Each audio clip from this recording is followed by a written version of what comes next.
الله وبركاته.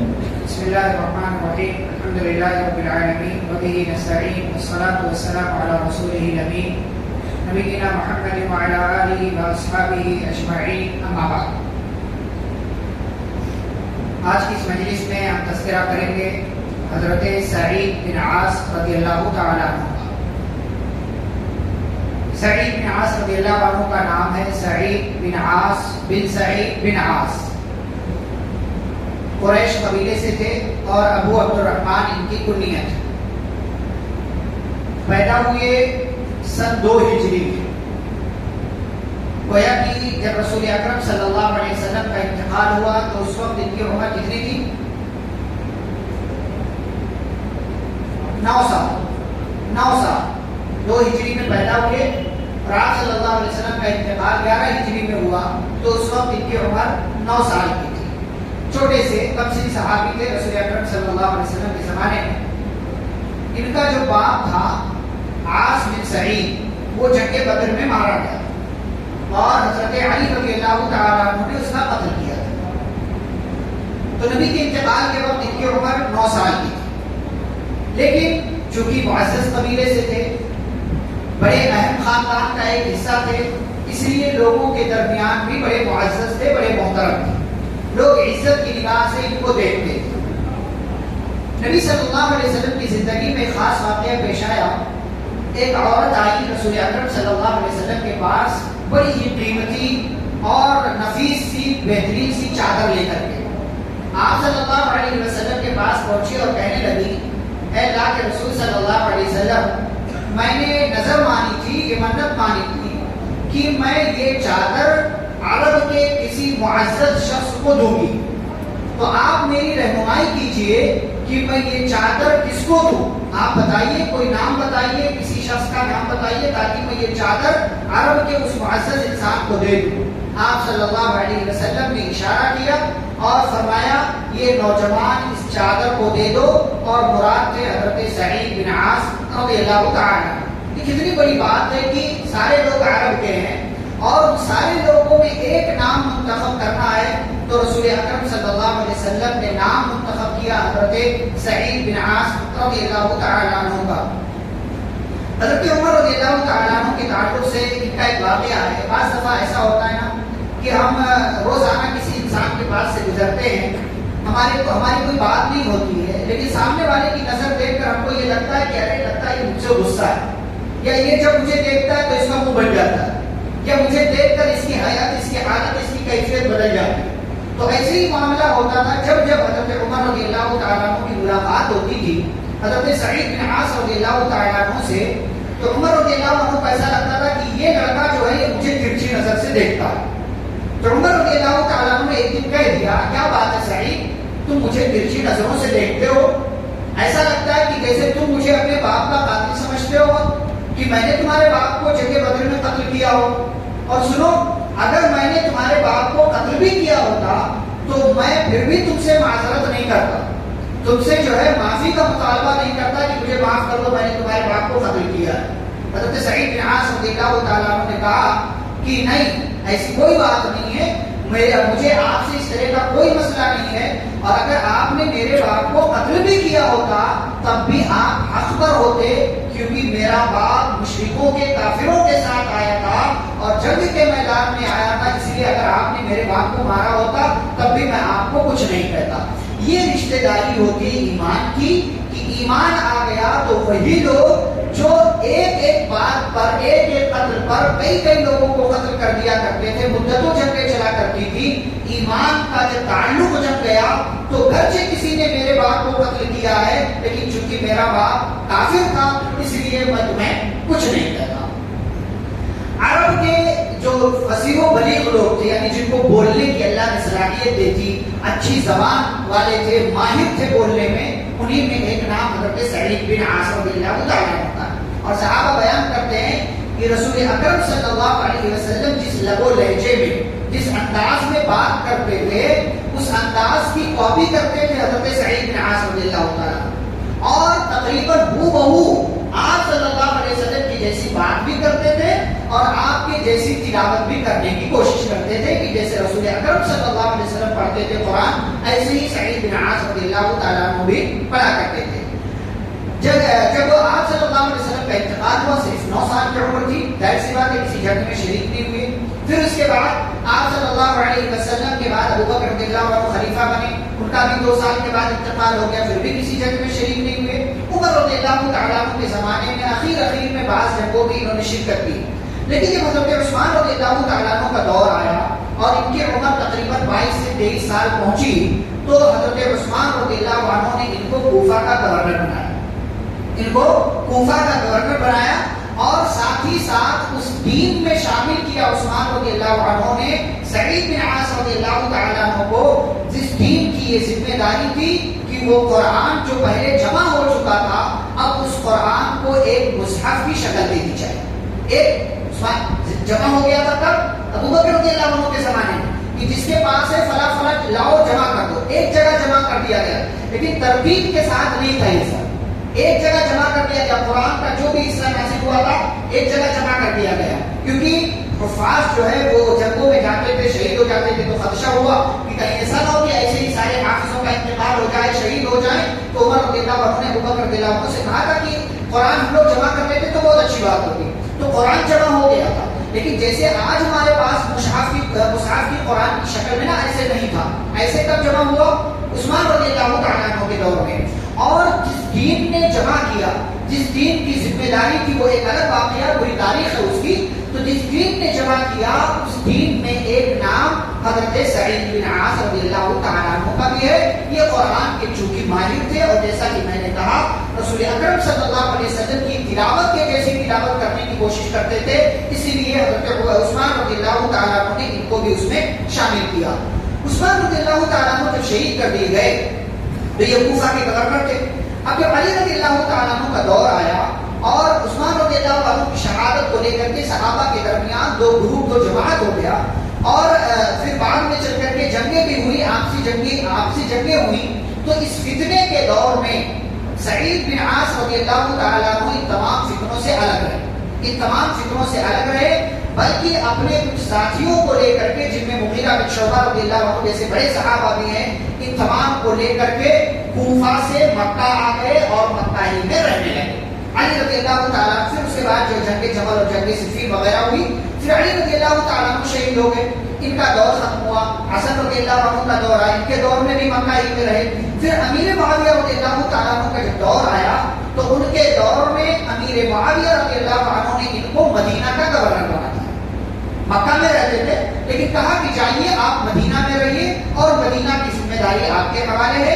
حضرت امیر معاویہ رضی اللہ تعالیٰ عنہ کے دور میں مدینہ کے گورنر مقرر ہوئے۔ ان کی ایک خاص خوبی تھی کہ یہ بڑے فیاض قسم کے انسان تھے، بہت زیادہ فیاض، سخی کے مدینہ کے گورنر تھے، اس سے پہلے کوفہ کے بھی گورنر تھے۔ تو گورنر جو ہے تنخواہیں بڑی ہوتی تھی، اور جو ہے بیت المال کا پورا سسٹم تھا، نظام تھا، اور پوری اسلامی حکومت پھیل چکی تھی، جنگیں ہوتی تھی، مال غنیمت ملتا تھا، تو پورا بیت المال بھرا رہتا تھا، انتظام ہوتا تھا، لوگوں کی دیکھ بھال کی جاتی تھی، سارے معاملات ہوتے تھے۔ تو ان کی ایک خوبی تھی کہ اپنے پرسنل مال سے، ایسا نہیں ہے کہ جو ہے خلافت کے مال سے یا بیت المال کے مال سے، اپنے ذاتی مال سے یہ جمعہ کو بہت سے صحابہ کی اپنے گھر پر دعوت بھی لیا کرتے تھے۔ جمعہ کے دن بطور خاص بہت سے صحابہ کی، ایسی بات ہے صحابہ سے جنہوں نے نبی کو دیکھا ہے تو صحابہ کی آپس میں محبتیں بڑی گہری تھی، بڑی محبت کیا کرتے تھے صحابہ ایک دوسرے۔ عبدالرحمن بن عوف رضی اللہ تعالیٰ عنہ کے بارے میں مثال کے طور پر میں ذکر کر رہا ہوں کہ نبی صلی اللہ علیہ وسلم کے انتقال کے بعد وہ ساری امہات المومنین کا خیال رکھتے تھے، ان کا خرچہ اٹھاتے تھے، بلکہ بعض دفعہ اپنے خرچے پر ان کو مکہ حج کے لیے بھیجتے تھے اور باقاعدہ سارا خرچہ اٹھاتے تھے، سواری کا انتظام کرتے تھے، اپنے غلاموں کو بھیجتے تھے کہ جاؤ مکمل طور سے ان کا خیال رکھنا۔ تو ایسے صحابہ کی محبتیں تھیں آپس میں۔ لوگ محبتوں کو نہیں دیکھتے، ایک آدھ اختلاف کی کوئی بات ہو گئی تو اس کو اٹھا کر کے کسی پر جو ہے کہتے یہ صحابی نہیں تھے، ان کے ایمان میں شک تھا، یہ منافق تھے، وہ بہرحال تو یہ دعوت لیا کرتے تھے۔ اور ساتھ ساتھ مدینہ کے گورنر بھی ان کی سخاوت و فیاضی کے کچھ واقعات میں آپ کو سناتا ہوں، آپ تعجب کریں گے کہ ایسا بھی آدمی ہوتا ہے، اتنی بھی سخاوت کرتا ہے۔ ایک واقعہ ہوا، ایک عالم دین تھے، نام نہیں آتا تاریخ کی کتابوں میں، بڑے غریب تھے بیچارے، گھر میں ان کے کچھ نہیں تھا لیکن عالم دین تھے۔ اب گزارا کیسے ہوگا؟ تو ان کی بیوی نے کہا اپنے شوہر سے کہ جائیے، ہمارا گورنر جو ہے بہت اچھا ہے، وہ بہت فیاضی کرتا ہے، سخاوت کرتا ہے، اللہ کے راستے میں دیتا ہے، غریبوں کا مسکینوں کا خیال رکھتا ہے، جائیے آپ بھی اپنے گھر کا حال سنائیے، وہ بھی آپ کو نواز دیں گے۔ لیکن بڑے غیرت مند تھے وہ عالم دین، غریب تھے لیکن غیرت مند تھے۔ کہا نہیں میں نہیں جا سکتا، میں نہیں جا سکتا، میں اپنی بے کسی اپنی مجبوری ان کے سامنے جا کر کے رکھوں، یہ مجھے گوارا نہیں ہے۔ کہا ایسا نہیں ہے کہ وہ جا کر کے پرچار کریں گے اور آپ کی جو ہے یہ غریبی لوگوں کے سامنے بیان کریں گے کہ فلاں مانگنے آیا تھا، ایسا کچھ نہیں کریں گے، جائیے آپ کہیے تو اپنی بات۔ بیوی کے کہنے پر محبت آئی اور اصرار کیا، جب بیوی نے تو جانے کے لیے تیار ہو گئے۔ اب جب سعید بن عاص گورنر مدینہ کے گورنر کے پاس پہنچے تو لوگوں کا مشورہ تھا، لوگ بھائی گورنر ہیں تو معاملات ہیں، کوئی جو ہے کسی طرح کا مقدمہ ہے، کسی طرح کی اور بات ہے، تو لوگ بیٹھے ہوئے تھے۔ اب بیٹھ گئے، بات ادھر لوگوں سے چل رہی ہے، یہ کچھ نہیں کہہ رہے، خاموشی سے سر جھکائے بیٹھے ہوئے ہیں۔ تو جب سارے لوگوں کی باتیں سن لی سعید بن عاص رضی اللہ عنہ نے، تو ان سے کہا کہ آپ بتائیے کوئی بات ہے، کوئی معاملہ ہے؟ پھر بھی کچھ نہیں بولے، اور ان کی حرکت سے، ہیئت سے اور انداز سے، باڈی لینگویج سے لگ گیا سعید بن عاص گورنر کو کہ لگتا ہے کہ تنہائی میں کچھ کہنا چاہے۔ تمام لوگوں کو الگ کر دیا کہ جہاں کہاں چلے جائیں گے آپ لوگ، چلے گئے سب لوگ۔ کہا اب بولیے، اب بھی نہیں بول رہے ہیں، اب بھی وہ غیرت جو ہے کچوٹے لگا کہ کیسے تم اپنی غریبی کو، اپنی محتاجی کو ان کے سامنے رکھو گے، اب بھی کچھ نہیں بول رہے۔ تو کمرے میں چراغ چل رہا، اٹھے مدینہ کے گورنر سعید بن عاص رضی اللہ عنہ اور گئے، چراغ بھی بجھا لیا، چراغ بجھا دیا، اندھیرا ہو گیا۔ کہا اب بولیے، کہا اب بولیے، اور اب جب اندھیرا ہو گیا، چہرہ دیکھنے مطلب چہرہ کوئی سامنے والا نہیں دیکھ پا رہا، تو اپنی غربت کا اظہار کیا، کہا میرے ساتھ ایسا معاملہ۔ تو ایک چٹھی اٹھائی، کاغذ اٹھایا، اس پر لکھ دیا اور کہا کہ جاؤ بیت المال کے فلاں ذمہ دار کو دے دینا، بیت المال کے فلاں ذمہ دار۔ وہ گئے اور دے دیا۔ اب وہ ذمہ دار نے کاغذ کھولا، چٹھی دیکھی تو کہا کہ جائیے آپ اپنے گھر سے یا کسی اور کو بلا لائیے تاکہ وہ سامان اٹھا کر کے آپ کے گھر تک پہنچائے۔ کہا میرے گھر میں کوئی نہیں ہے جو سامان اٹھا کر کے لے کر جائے۔ ان کو یہ لگا کہ بھائی کوئی آٹا واٹا دیں گے، کھانے پینے کی کوئی چیز دیں گے، اس لیے اٹھانے کے لیے کہہ رہے، گھر پہنچے جو اسی پریشانی کے حالت میں بیوی سے کہہ رہے تم نے کہاں بھیج دیا تھا، کس کے پاس بھیج دیا تھا؟ وہ تو لگتا ہے کوئی آٹا واٹا دیں گے، کسی کو کہا ہے کہ بلا کر کے لے آؤ، اور پھر اس کے بعد جو ہے اس اور اس طرح کا معاملہ۔ اب ادھر سے یہ معاملہ چل رہا تھا، ادھر سے چونکہ ذمہ دار کو پتا چل گیا تھا کہ ان کے گھر کوئی ہے نہیں جو سامان لے کر کے جائے، ادھر سے ذمہ دار جب سعید بن عاص رضی اللہ عنہ کے پاس پہنچا، کہا کہ آپ نے جس کو بھیجا تھا اس آدمی کے پاس تو کوئی ایسا بھی نہیں ہے کہ جو اس کا سامان اس کے گھر تک پہنچا دے۔ تو کہا کیا کرو؟ کہا ایک کام کرو، 3 حبشی غلام لے لو۔ کون؟ حبشی غلام۔ اور حبشی اپنی طاقت، اپنی جسامت میں ماہر ہوتا ہے، طاقتور بہادر ہوتا ہے، اس کو 1-2 کنٹل بھی دے دو آسانی سے اٹھا لیتا ہو۔ تو کہا 3 حبشی غلام لے لو اور ان حبشی غلاموں کے سر پر 10,000 درہم کے سکے رکھوا دو۔ کتنا؟ 10,000 درہم۔ درہم کس کو بولتے ہیں؟ چاندی کے سکے کو۔ کہا 10,000 درہم کے جو ہے سکے رکھوا دو ان کے سروں پر اور ان کے گھر تک پہنچا دو۔ ابھی جب ادھر سے بیوی کو کہہ کر کے سوچا باہر نکلے تو دیکھا کہ باہر یہ لوگ کھڑے ہیں، باہر یہ لوگ کھڑے ہیں۔ تو ذمہ دار نے جو بیت المال کا ذمہ دار تھا اس نے کہا کہ آپ کے گھر کی حالت کو سن کر، دیکھ کر ہمارے گورنر نے یہ سامان آپ کے یہاں بھجوایا ہے، اور صرف سامان نہیں، یہ 10,000 کی 3 جو ہے بوریاں اور یہ جو ہے یہ سب سامان آپ کا ہے، اور یہ 3 حبشی غلام بھی مدینہ کے گورنر نے آپ کو دے دیا ہے کہ جو کام ہو آپ ان سے کروا سکتے۔ یہ ہے سخاوت و فیاضی حضرت سعید بن عاص۔ ایک بندے کی مدد کی انہوں نے، ایک بندے کی انہوں نے مدد کی، 10,000 درہم یعنی 30,000 درہم اور ساتھ میں 3 حبشی غلام جو ہمیشہ کام کاج کریں۔ ایک واقعہ ہوا، ایک اور واقعہ ہوا، سنا ہوا آپ کو میں۔ ایک دیہاتی آیا حضرت سعید بن عاص رضی اللہ عنہ کے پاس اور اس نے فرمائش کی کہ مجھے کچھ نماز دے۔ تو حضرت سعید بن عاص رضی اللہ عنہ نے اپنے خادم سے کہا کہ جاؤ اس کو 500 دے دو۔ کیا کہا؟ 500 دے دو۔ 500 کیا؟ درہم کی دینار، چاندی یا سونا؟ تو خادم نے یہی سوال کیا، کہا سعید بن عاص کیا دوں، 500 درہم دینا ہے یا 500 دینار دینا ہے؟ تو سعید بن عاص رضی اللہ عنہ نے کہا میری نیت، جب میں نے کہا تھا میری نیت یہ تھی کہ 500 درہم دو، لیکن اب چونکہ آپ کے دل میں بات آ گئی ہے 500 دینار کی، تو اب درہم کے بجائے اس دیہاتی کو 500 دینار دے دو۔ 500 دینار کتنا ہوتا ہے جانتے ہیں؟ 1 دینار 4.25 گرام، 1 دینار 4.25 گرام، اور 100 دینار کتنا ہوگا؟ 450 گرام، 425 گرام۔ اس حساب سے 500 گرام کتنا ہوگا؟ 2 کلو سے اوپر ہو جائے۔ گویا کہ 2 کلو سے اوپر سونا دینے کا حکم دے دیا کہ صحابی کو 2 کلو سے اوپر سونا ہے۔ 2 کلو سونے کی قیمت آج کتنی ہوگی؟ تقریباً 1 کروڑ روپے کے اوپر ہوگی، 1 کروڑ روپے کے اوپر۔ اور اگر میرا حساب غلط نہیں ہے تو تقریباً 1 کروڑ 20 لاکھ روپے، جو آج پرائس ہے 60 ہزار روپے میں شاید سونا ہے 1 تولہ۔ اگر اس کو کلو کے حساب سے آپ کنورٹ کریں، 1 کروڑ 20 لاکھ روپے اس دیہاتی کو دے دیا، جاؤ لے کر کے چلے جاؤ۔ یہ فیاضی، یہ سخاوت ہے۔ اچھا، اگر بعض دفعہ ایسا ہوتا تھا ان کے پاس مال نہیں ہوتا تھا نا، تو کوئی آتا تھا اور کہتا تھا کہ بھائی مجھے بھی دے دو، سنا بہت دیتے، تو کہتے تھے میرے پاس کچھ نہیں ہے، لیکن کاغذ ساتھ میں رکھتے تھے، کاغذ میں لکھ دیتے تھے کہ میرے ذمے تمہیں اتنا دینا ہے، دوسرے موقع سے آنا لے کر کے چلے جانا۔ اب ایسے کئی لوگ ہو گئے جن کو لکھ کر کے چٹھی دے رکھی تھی، اور ہوتے ہوتے جب انتقال کا وقت قریب آیا تو 3 لاکھ درہم قرضہ ہو گئے۔ کتنا؟ 3 لاکھ درہم قرضہ ہو گئے۔ ایسے لوگ کہ جن کو 3 لاکھ درہم دینا ہے، وہ بھی قرضہ وہ والا قرضہ نہیں کہ جو کسی سے لیا ہو، قرضہ اس حساب سے کہ دینے کا وعدہ کیا تھا اپنی طرف سے صدقہ دوں گا، اس حساب سے قرضہ ہو گئے۔ بھائی بعد میں چاہتے تو میرے پاس نہیں، میں نہیں دوں گا، معاف کرو کہتے تھے، لیکن نہیں، وعدہ کیا تھا تو وعدہ پورا کریں گے۔ اپنے بیٹے عمرو بن سعید بن عاص کو بلایا، جب انتقال کا وقت قریب آیا تو کہنے لگے میرے بیٹے میرے انتقال کا وقت قریب آ چکا ہے اور بہت سارے لوگوں کو مجھے مال دینا ہے، لیکن میرے پاس مال نہیں ہے۔ اگر میں مر جاؤں تو میرے مر جانے کے بعد میری وصیت سن لو کہ میرے اس گھر کو بیچ دیں۔ پہلے یہ کہا کہ تم اگر دے سکتے ہو تو اپنی طرف سے دے دینا، لیکن اگر نہیں دے سکتے ہو تو میری بات امیر معاویہ تک پہنچا دینا۔